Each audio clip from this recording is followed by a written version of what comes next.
Image optimization in 2020. The following is an ambitious, let's hope not overly ambitious, whirlwind tour of what's going on in the image world these days.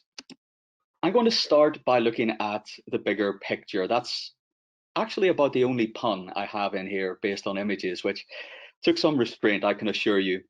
Setting the scene, why we should be thinking bigger, why Google is really pushing images in every aspect of its products. Then I want to look at what that means for searchers. So we're kind of leading into what John's going to talk about, albeit in less detail. What does that mean for search intent? Does it allow people to express new things? Do they receive new ideas? Can search become a place for inspiration as well as commerce? All of those questions. Then I want to look at what that means for SEO and for SEOs, I suppose, as well. How does that actually change what we do? Are our responsibilities changing? Do we have access to the levers we need to make those changes? And then, of course, a quick summary, just in case you missed anything along the way. But I'm going to open with a quick poll. I always like to get a sense of what's going on out there and get a bit of interactivity. I'd like to ask you how important images are in your SEO strategy today. Really, no wrong answers for this one at all. But yeah, love to get a sense of where you stand with this. Oh, wow, answers are flying in. I'm glad you're not taking the bottom option of just things I didn't didn't consider. Right, so we're getting a little bit of a consensus. We have about 75%, a little bit more between the sort of and quite important areas, which kind of stands to reason. I suppose that's what we see quite often. About 12% saying we create images specifically for search, so taking this, really quite seriously. Most people fall, I guess, where I've often been with my SEO strategies, somewhere between sort of and quite. And that's a reflection of how search has been. Interesting to see the 12% saying, well, not really, images aren't that important in our industry. But I do want to address that question as well. 2% options I haven't thought of, so hopefully you can enlighten me later. I can make a better poll next time. So as I said, I wanted to start quite big and broad. This terrible photo was taken by me, so I'm not shaming anyone by showing this awful photography. And it was taken during a trip a couple of months ago to the Google Arts and Culture headquarters in Paris. And I invited myself, really. I overheard someone more important being invited and then sort of said, oh, what's that you're talking about? That sounds good. So I shouldn't really have been there. I felt a bit gauche taking pictures, so I kind of snapped this one because it was really interesting. It's a standalone building that Google has in Paris on their campus, and it's just focused on visual culture. They have indexed and categorized pretty much every image in the history of Western art, not so much on Eastern art, but they're getting there. And it was really quite fascinating. So here you can see all of these pictures very loosely aligned with each other. And then they showed us the process visually on giant screens, I mean, meters wide and meters tall, and zoomed in and showed us the process. How have they decided whether the type of painting, so whether it's a portrait or landscape, is that more important than whether it's oil painting, or is it more important that it's from America or from France? All of these things were happening at once. Now, the question I had in mind the whole time was, why is Google doing this? They are not known for philanthropy. They're not known for their artistic bent necessarily. It's a corporation. They do what corporations do. They're not going to make money directly out of this. So what will they use the technology for? And a big challenge for Google is that a lot of people are using social media for a lot more things today. Our culture is very visual, and they want some of that action. So 90% of information transmitted to the human brain is visual. Sort of makes sense. You're probably looking at the picture on the right as I speak. And visual content allows us to be immediate and persuasive. So there's a bit of a virtuous circle here if you're Google, in that you essentially own the billboards. If people give you better content, then you can show that to people who will want to buy more, and you can drive up the prices of the inventory that you have. So from a cut and dry kind of mercantilist position, it makes a lot of sense that they would do this. But this is what we're accustomed to. And our job as SEOs is to get our clients or get our business as high as possible for the relevant queries and to convert, get people to come through to the website and make sure it's a good journey and that they get their job done, to use the business school parlance. One fascinating thing about human behavior, one of many, and I'm sure Brian is going to talk about this with a bit more insight and knowledge than me, but is that we condition ourselves to new behaviors very quickly. We don't shop like this. We don't browse like this. This isn't how people interact with the world. We don't go to the shopping center and look at some blue links and decide on which one to click, and then that takes us to the store. But because Google has helped us, it has curated these lists for us. We've become used to it. We are visual, but we've learned to be text-based. But, and this quote is paraphrased, I couldn't find the exact one, but this is from one of Google's lead product managers. And they said, there's a generation for whom 10 blue links will look very unappetizing. They are accustomed to seeing very visual content. I'm sure you didn't see, but you may have seen I did a kind of a gonzo style week on TikTok and then wrote a review of my experiences, and I saw all sorts of things I didn't understand. But Google sees that as a threat because people are starting to buy there. It's also setting their taste. It's the aesthetic people are used to. Google is painfully aware of this. So now I'm going to enter a little game. I don't think this will get taken up by any TV networks, even in these times when we all need entertainment. But I'm going to show you two images. I've just put in outfit ideas as the query, so quite broad. And we're going to have one of the images is from Pinterest, one is from Google. I'd like you to identify which is the Google image. Okay, we can see we've got kind of images, little title tags, promoted by. And then in this one, we've got, yeah, sort of similar links, tags, and so on. So I will ask my second question.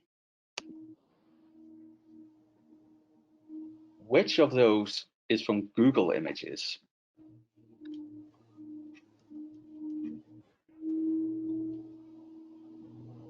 Oh, wow, getting a lot of votes.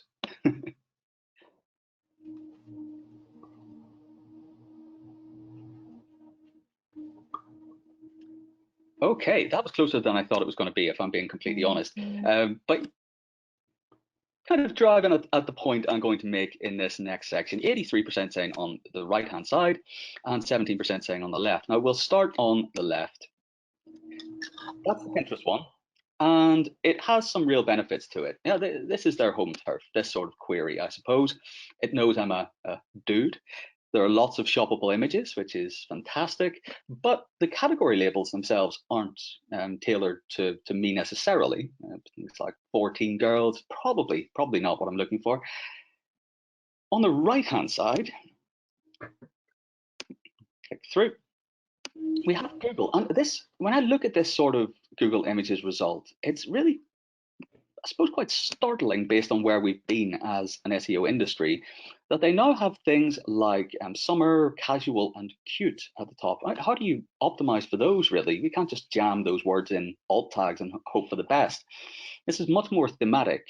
How are they understanding what's in the images? Well, it's the same technology they've used for the history of art to categorize all of it. That's what it's now being used for commercial purposes. So there are trend-based categories, great. Links to style guides and things you might want. And of course, they have YouTube results. So lots and lots of video content. The results aren't really personalized. Google personalization remains a myth as far as I can see. But the two are getting closer and closer to each other. Google is trying to really imitate, would be a polite way of putting it, what Pinterest has done. It's also trying to close the net when it comes to commerce, trying to get people to buy through Google Express within shopping. So becoming a lot more like Instagram in that regard. So images are everywhere at the moment. I have a few stats on that later, but I'm sure you've all seen versions of it.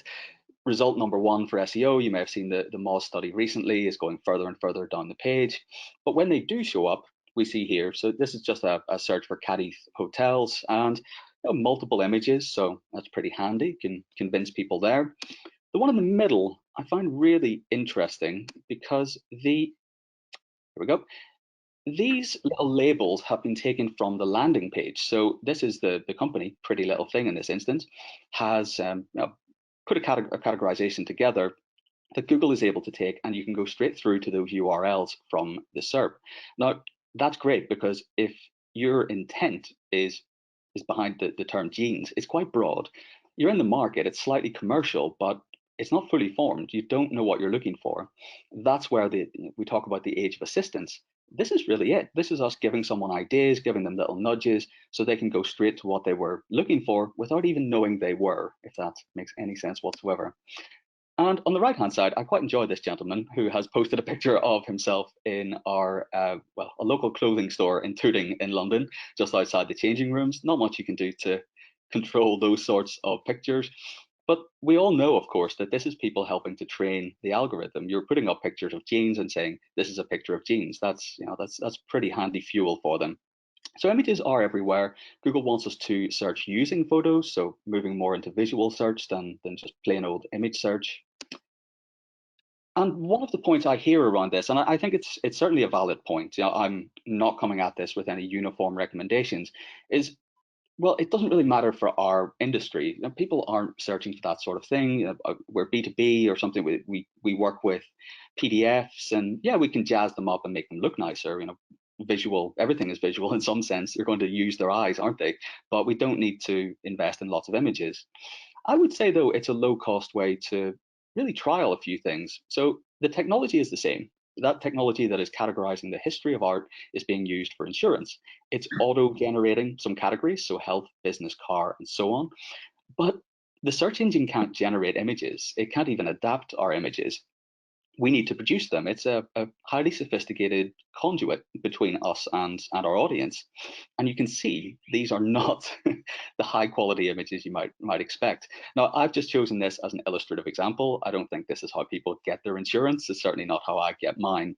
But for every industry, there is at least some level of opportunity. And I want to talk about how to pinpoint that. So how does this affect the searcher's journey? I just quickly want to show the kind of framework that I think is quite helpful in looking at this. So there are different intent states, and I think this is something we're going to talk about a bit today. And these are the bits that you can optimize for. You can think about quite a lot because they don't change all that much. They're expressed in different ways over time, but the intent states themselves remain quite similar. So if you're open to ideas, you may search with this lovely shoe that I found near my desk. And the output for that search, so what you see on the search results page, so you use, say, Google Lens, you search, get the output. The first thing is exact matches. So it identifies this Adidas shoe. But the second thing that you get is related results. And those are all outfit ideas. So in case you already have the shoe and you want to know what goes with it, it gives you all of that information. In the second one, might be searching with a shoe, but this time I can't remember the name of the model, and I want to buy it, or I want the newer version. This is certainly not the new version of that shoe, so a specific style. Then the brand needs, of course, accuracy. So it's about image organization, it's about labeling, little things like here we have up to £50, all the kinds of things that are kind of commerce led for a different mindset. Now, the input may be text. So looking for a type of product, quite broadly, white sneakers, again, we see image results. So this is showing up in the main search result. It's not just in Google Images. You have a picture of it. So you might have a style guide or a product guide to show people the different white sneakers you have, and you could get multiple results here instead of one. Now, the final one is very specific. So very navigational. Adidas Originals white, know what they're looking for. So here, of course, it's going to be image led. Google will push shopping ads above everything else that it can. But there are also categorizations here and ways that you can label that, ways you can guide the search engine to connect you with the audience over someone else. Now, I'll return to this framework with maybe a more challenging example later. I think retail, home decor, we're all thinking image optimization. Yes, makes sense. People are very visual in that way. I'll take on a more challenging one next time. So how does it change the role of an SEO? I find this quite intriguing because I read this on the Google blog, and they said we now prioritize sites where the image is central to the page and higher up on the page. And in my experience, maybe it's just personally, I haven't been in the right rooms. That's quite challenging. So it's fine if all you need to do is come up with a keyword strategy, and that's challenging, it's difficult, but it's within our remit. SEO content, as much as I hate that juxtaposition of words, is all about that labeling. We exist on the fringes. This is talking about being central. This is talking about really having a justification with search for moving images to the center of our page templates. And it's really Google saying, we're taking this seriously, and you have to if you want us to reward you for it as well. Probably also so we can steal your images, but yeah, that's just the cynic in me. So what's this image about? We would approach this with a mindset of, I've been told by the product team what page this is going on. I know which keywords have the highest search volume. I say we, let's just say I. I don't want to tar everyone with the same brush. It's probably what I would do anyway. So we do what has happened on this image. Alt is sleeveless hoodie. Well, not sure what I would have guessed. I didn't know they existed, so maybe that's the problem. And we would do things like, use the keyword in the anchor text, reduce the image file size, best practices, things that we really should do, but that now aren't going to be enough to get us into the top image ranking positions. Now this, if you do search, and God knows why you would, if you do search for sleeveless hoodie on Google UK on a smartphone, it's the only one I've tried, this page does show up. It's about the third or fourth result. It doesn't have an image as part of the result. And the Google Images bar is before any of the SEO results. This image isn't within the top 5. So it looks like they're in a good ranking position. We'd look at the dashboard and say fourth, quite good for sleeveless hoodie, trendy item. But actually, because the image, and I'll show you why this is the case, isn't matching what we think it is in the alt text, it isn't being rewarded. It isn't being shown up in search. So there are ways that you can test this. So I've put the link in. I'm sure a lot of you are familiar. I'm sure a lot of you are testing with this and maybe using these tools to help you label your images. We can use this computer vision technology to see how a machine interprets our images. Here we can see the labels. Clothing, it's 99% certain. Outerwear, I guess that's the sleeveless hoodie, is it? Jeans, denim, it even has sleeve in there, which must be relating to the t-shirt. And it shows you, what other images it looks like, and really you can understand what the computer is seeing within the image. Now, Google's approach, as I showed with the arts and culture earlier, is really about using the computer vision technology and using the labels as a guide, a bit of a sense check to go alongside it. They're really important. They help navigate between different groups and so on. But here, it's not going to override the fact that it doesn't see this as a sleeveless hoodie picture. Minor example, I know, but it has broader applications. So my point would be, when we're looking at this strategically, and that's one of the things I'm hoping to convey today, we're talking about this broad vision. So brand strategy, visual strategy across channels and so on and so forth. But we work in the details as well. And you can't really do both at the exact same time. There needs to be a division of labor. And I've been sort of thinking about this for quite a while. This friendly little robot guy, we always put faces on them, don't we? Try and make them more human. They're highly sensitive, and by that I mean they can identify significant patterns in lots and lots of data. They can narrow the field, take millions of results and give us 5 to select from. But they're not that good with common sense and basic judgment. They wouldn't know which one fits with the brand. They wouldn't know which one is just going to connect with your users or which one tells your story. Can't necessarily tell a muffin from a puffin without our help. Without all the labeling that we do, without all of the inputs that we have, they're just looking at pixels, trying to find edges, and there's not that much more that they can really do.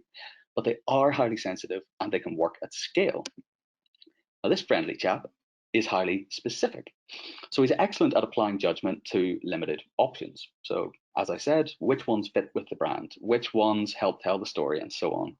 Great at defining that visual brand identity. And I'm going to talk a little bit more about that in a moment. Terrible with data.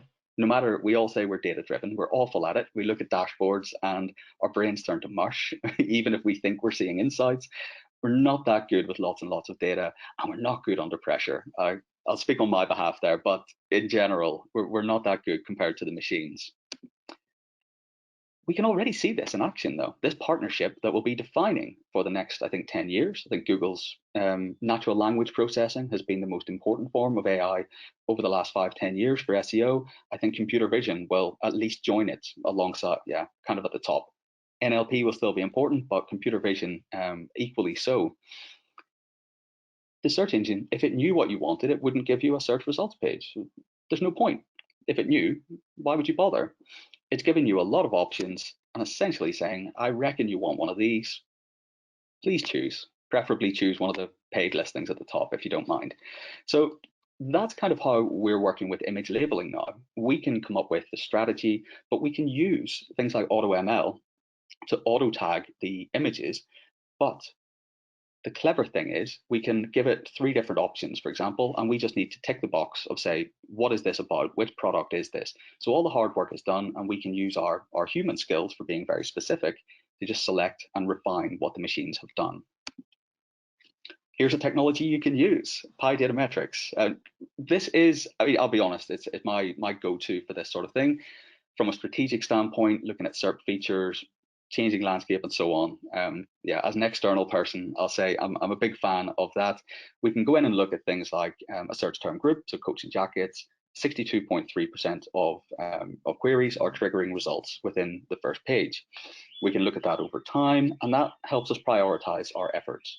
Of course, it's going to change. It'll change for each searcher and so on, but we can dig deeper and look at individual queries. So you may, like I certainly am, be looking for a blue suede jacket men's, which is triggering, in this instance, images way above the classic results every single time, consistently.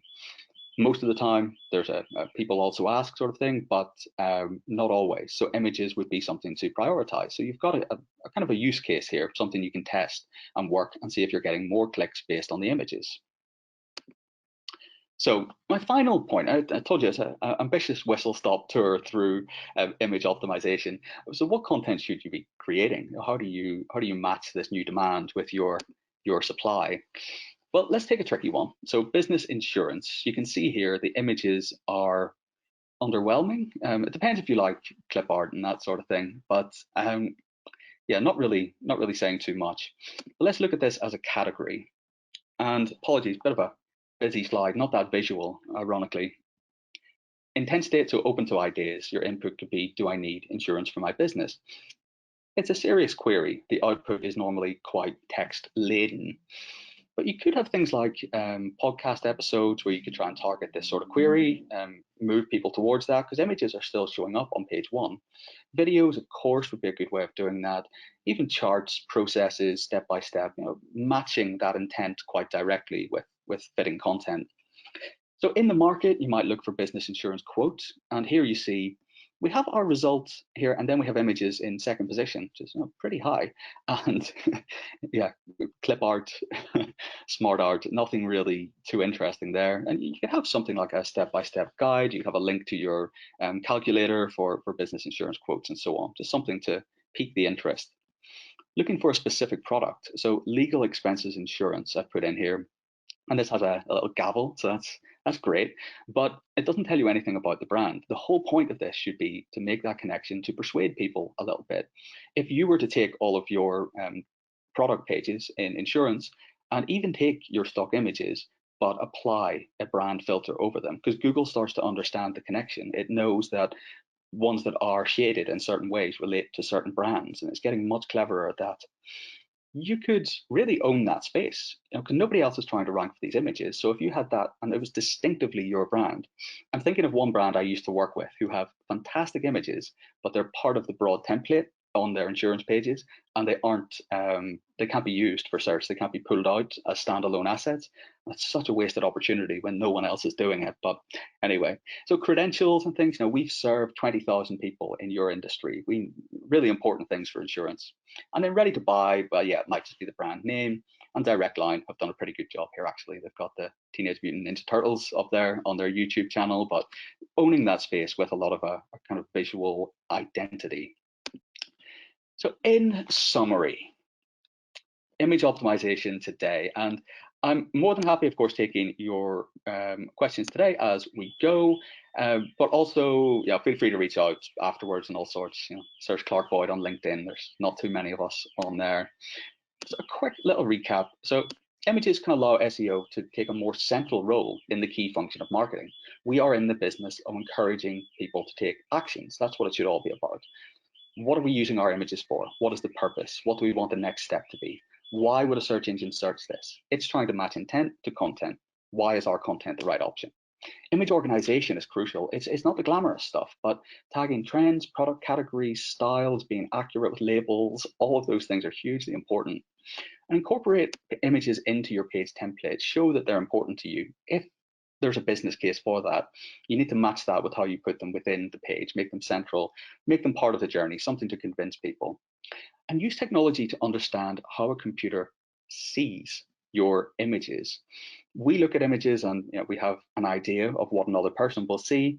We need to understand how computers see them if they're going to give us that chance. So we might think we've got the best images in the world. Unless the computer can see that too, it's not going to serve them up. Thanks for watching. Mine says watching, not listening. Yeah, thank you all so much. Let's see, we have a couple of questions that I can move to very quickly, and then I shall pass over to Bryony. What a wonderful question from Alex. Would you say that Pinterest is still relevant for SEO in 2020? Yes, well, I mean, first of all, Pinterest SEO is its own kind of thing. So, trying to rank within Pinterest makes a lot of sense.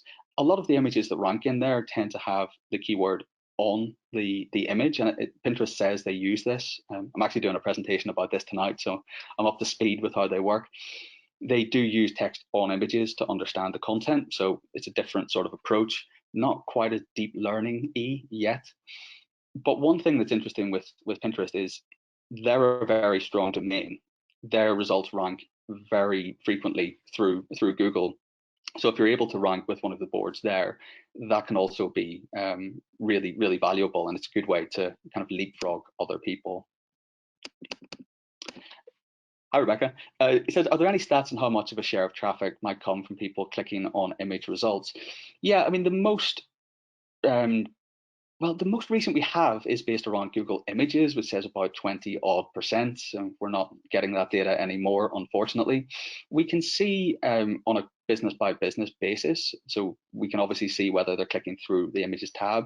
What we're not getting, and this is a similar problem for voice search at the moment and that sort of thing, is a clear understanding. So say there is a title tag and there's a description and there's an image, which exact part people are clicking on, which would be highly valuable to know. Let you know if you're actually doing the right thing or not, I suppose. But I could certainly see that coming. I mean, they generate different pieces of code that would just need to be reflected in analytics, but not at the moment. So we'll know if it's from images or so on, but we don't know whether which exact asset people are clicking on. That's the future, though. That's definitely coming.